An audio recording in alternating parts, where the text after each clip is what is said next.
video game industry. It's worth millions and millions of dollars.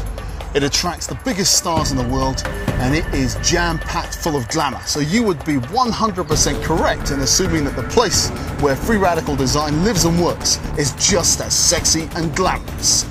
Welcome to the business part that contains free radical design.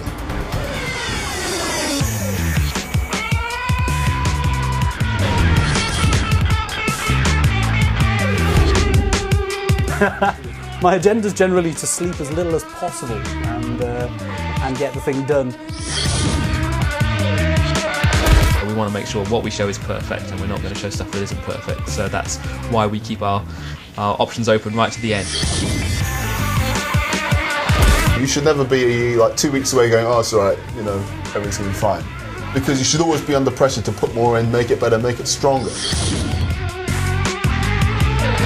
But obviously, that's one of the things that's fun about it. You're trying to show something before it's finished. We're doing a great game. It's really good, and I can't wait for people to start seeing it.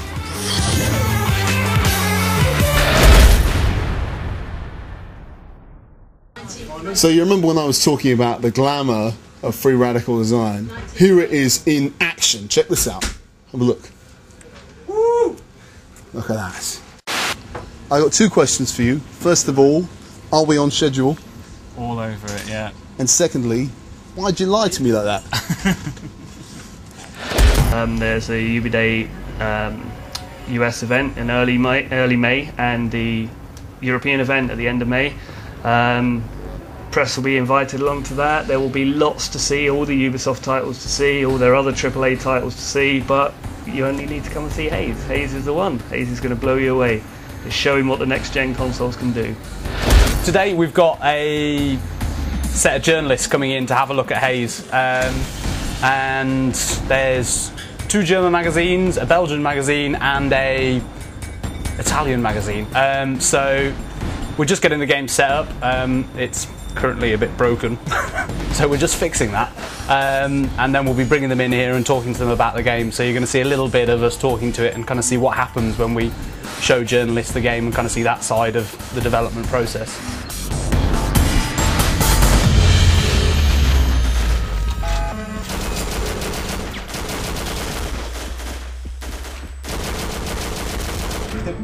Kind of the more interesting thing about Nectar is that, I mean, you can see as I'm playing through that, you know, it's very much a thing that you're like, oh, well, you know, this is really cool, you know, I want to keep using this. It is a bit of a kind of a knife edge when you're using it, because if you overdo it, you can overdose on it.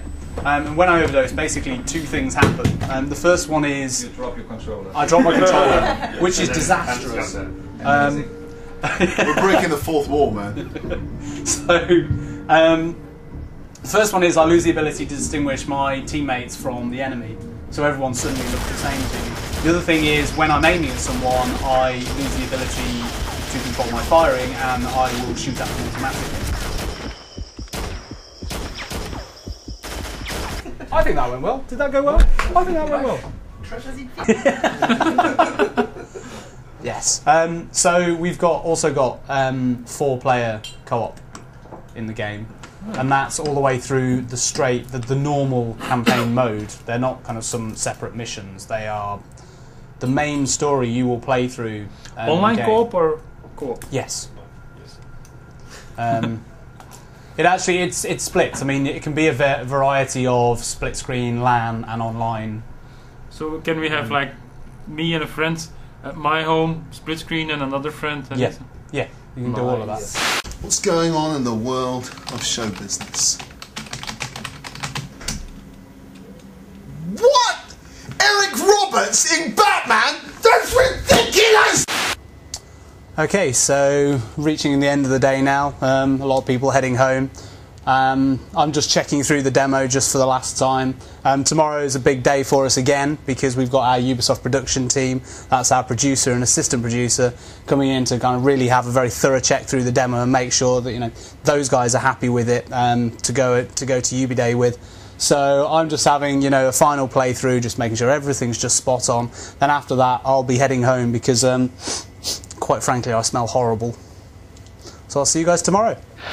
It's always a tricky thing when you're developing a game, getting the amount of resources you need, first of all to finish the game, and second of all to do all the stuff you need to do for promotion and for making sure that everyone out there gets to play demo versions of the game, and we get to do demo versions for the shows. What we've always done is we've tried to make sure that the demo versions that we do are going to be actual slices of the game themselves, so we are using the work effectively and that we're not going to throw anything away at the end of it.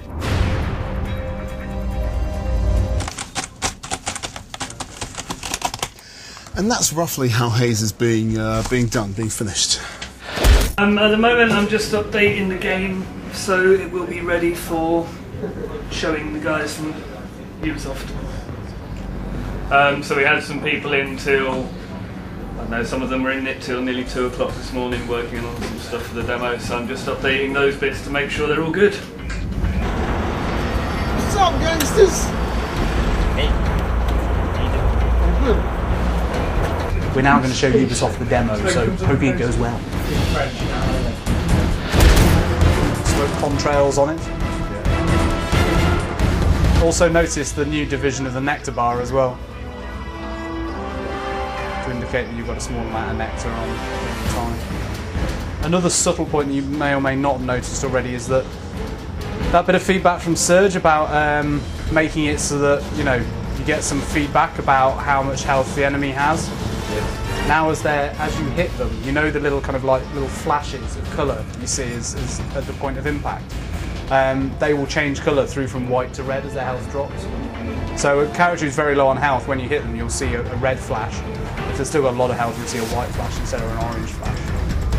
Look at that, it's him himself in his natural habitat. Yeah, another man, very comfortable on camera, very comfortable. As a visual feedback, it could be good when it explodes behind you to see a little more of the smoke coming to you to make. We could push some more smoke in into the base of the screen and stuff. I mean that's. It's tuning. Yeah, as you say, absolutely. tuning.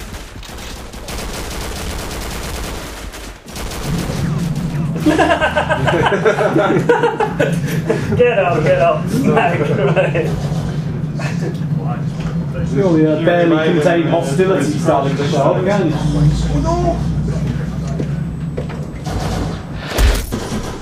Ça fait toujours un peu peur quand t'es à 10 jours, on va dire, de la livraison des Ubi Days, de voir que la démo n'est pas terminée, qu'il en manque encore un tiers, enfin, il y a plein d'éléments qui doivent encore être finalisés.